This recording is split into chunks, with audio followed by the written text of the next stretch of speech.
হিমন্ত বিশ্বৰ হৃদয়ত মানৱতা বোলা বস্তু নাই। হিমন্তৰ হৃদয়ত কেৱল হিন্দু আৰু মুছলমান। জ্বৰৰ পৰা আৰম্ভ হ'ব শিক্ষাৰ জেহাদ। শৰীৰৰ তেজ বিক্ৰী কৰি হ'লেও সন্তানক শিক্ষিত কৰাৰ আহ্বান। জ্বৰৰ ল'ৰা ছোৱালীয়ে এদিন গুৱাহাটী মেট্ৰৰ DC SP হৈ নেতৃত্ব দিব। চাউল খোৱা জ্বৰৰ পৰা মুখ্যমন্ত্ৰীক আমচুৰ হুংকাৰ। জ্বৰৰ মাটিৰ পট্টা নিদিয়ালৈকে আমচুৰ সংগ্ৰাম চলি থাকিব।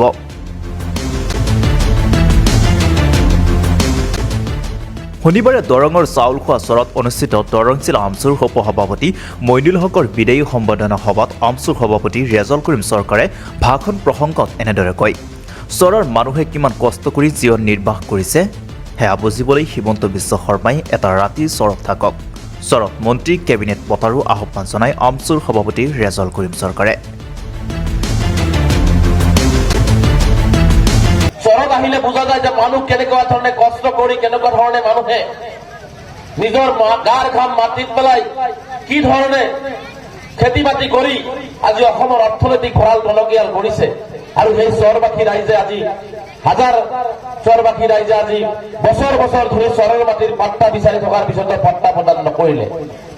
বসুন্ধৰা 1, 2, 3, 4 চবতে মাটি দিয়ে, কিন্তু কোনো সংখ্যালঘু ৰাইজক বসুন্ধৰাত মাটি দিয়া নাই।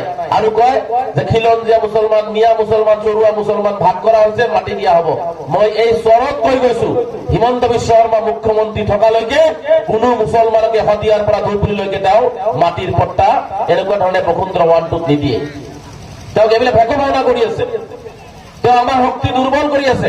সেইকাৰণে চৰৰ এই মাটিৰ পৰা আজি কৈ গৈছো যে এই খাটি খোৱা চৰবাসী ৰাইজক, এই চৰবাসীয়ে যি অসমৰ অৰ্থনৈতিক ভঁৰাল টনকিয়াল কৰি আছে, সেই অঞ্চলৰ মানুহখিনিক মাটিৰ পট্টা নিদিয়ালৈকে সদৌ সংখ্যালঘু ছাত্ৰীজনৰ আন্দোলন অব্যাহত থাকিব।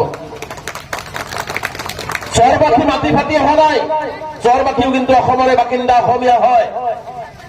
বছৰে বছৰে গৰা খহনীয়াত কবলত পৰি সৰ্বস্ব হেৰুৱাই বিভিন্ন ঠাইত চৰকাৰী মাটিত থাকিছে বাবেই আজি তেওঁলোকৰ ডাঙৰ অপৰাধ হৈ গৈছে, তেওঁলোকে চৰকাৰী মাটি দখল কৰিছে। আমি চৰকাৰী মাটি দখল কৰাৰ পক্ষত নাই, আমাৰ মন নাযায়। কিন্তু সেই হিমন্ত বিশ্ব শৰ্মা ডাঙৰীয়া, আপুনি আমাৰ চৰ অঞ্চলত আহি থাকি দেখক যে কি কষ্টত, কি যাযাবৰী জীৱন যাপন কৰি এই চৰবাসী ৰাইজে জীৱন নিৰ্বাহ কৰি আছে। এটা ৰাতি হিমন্ত বিশ্ব শৰ্মা আহি থাকি যাই থকা মন্ত্ৰী কেবিনেট পাতক, ইয়াত কেবিনেট অসমৰ বিভিন্ন ঠাইত পাতে। এই চাউল খোৱা এই বিভিন্ন চৰ অঞ্চলত আমাৰ কেবিনেট পাতি চৰবাসী ৰাইজৰ মৰ্ম বেদনা বুজক। কাৰণ তেওঁৰ হৃদয়ত মানৱতা বোলা বস্তু নাই, তেওঁৰ হৃদয়ত মানুহৰ বাবে মৰম নাই, তেওঁৰ হৃদয়ত আছে কেৱল হিন্দু মুছলমান ভাগ কৰক আৰু মুখ্যমন্ত্ৰীৰ গাদী দখল কৰি ৰাখক। এইটো তেওঁৰ হৃদয়ত আছে। আৰু তেনেকুৱা ধৰণে বেছিদিন ৰাজনীতি কৰিব নোৱাৰি। হে মুখ্যমন্ত্ৰী ডাঙৰীয়া, আপুনি মানুহক মানুহ বুলি গণ্য কৰক, চৰবাসীক অসমীয়া মানুহ বুলি গণ্য কৰক, চৰবাসীক ন্যায্যতা দিয়ক, ন্যায় দিয়ক। আপোনাক ভগৱান আল্লাহ গাদীত বহুৱাইছে বাবে আপুনি সৰ্বোচ্চ শক্তি প্ৰয়োগ কৰি মানুহক আপুনি বলডুজাৰ চলাব, মাদ্ৰাছাত আপুনি বলডুজাৰ চলাব, আপুনি অন্যায় কৰিব। কোনোবাই সহ্য কৰিলেও নেদেখাজনে কিন্তু সহ্য নকৰে, এদিনাখন কিন্তু তাৰ বিচাৰ হ'ব, এদিনাখন তাৰ বিচাৰ হ'ব। সেইকাৰণে আজিও মই চৰ অঞ্চলৰ ৰাইজক কৈ গৈছো যে চৰৰ মাটিৰ পট্টা হ'ব লাগিব। প্ৰতিজন ভূমিহীন মানুহক ভূমি প্ৰদান কৰিব লাগিব, প্ৰতিজন ভূমিহীন মানুহক ভূমি প্ৰদান কৰিব লাগিব। আজি চৰ অঞ্চলৰ মানুহক নিয়ম তুচ্ছ তাচ্ছিল্য কৰে। মই চৰবাসী ৰাইজক আহ্বান জনাইছো, দেখিছো ইয়াত 98%, 97%, 88% পাইছে। মই চৰবাসী ৰাইজক আহ্বান জনাইছো, 1000টা বলডুজাৰ আপোনাৰ ঘৰৰ ওপৰেদি উঠাই দিলেও আপোনাৰ ল'ৰা ছোৱালীৰ হাতত কলম তুলি দিয়ক। তেনেকুৱা বলডুজাৰ 1000টা পকৰাই আপোনাৰ ল'ৰাই অসম তথা ভাৰতবৰ্ষত নাম কৰি সমগ্ৰ বিশ্ব জিলিকাব। এই সিদ্ধান্ত চৰবাসীয়ে ল'ব লাগিব।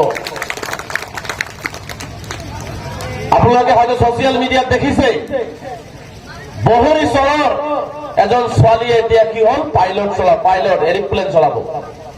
বহৰীৰ ছোৱালীয়ে যদি পাৰে, মই আশা কৰিম হিমন্ত বিশ্ব শৰ্মা ডাঙৰীয়াই অন্যায়ভাৱে চৰবাসী এই চাউল খোৱা, এই বিভিন্ন চৰত বলডুজাৰ চলোৱা, ঘৰ বাৰী ভাঙি দিয়া উচ্ছেদিত পৰিয়ালৰ ছাত্ৰীও এদিনাখন পাইলট হৈ ভাৰতবৰ্ষৰ নহয় গোটেই বিশ্বত এৰোপ্লেন চলাব, এই সিদ্ধান্ত চহৰবাসীয়ে ল'ব লাগিব।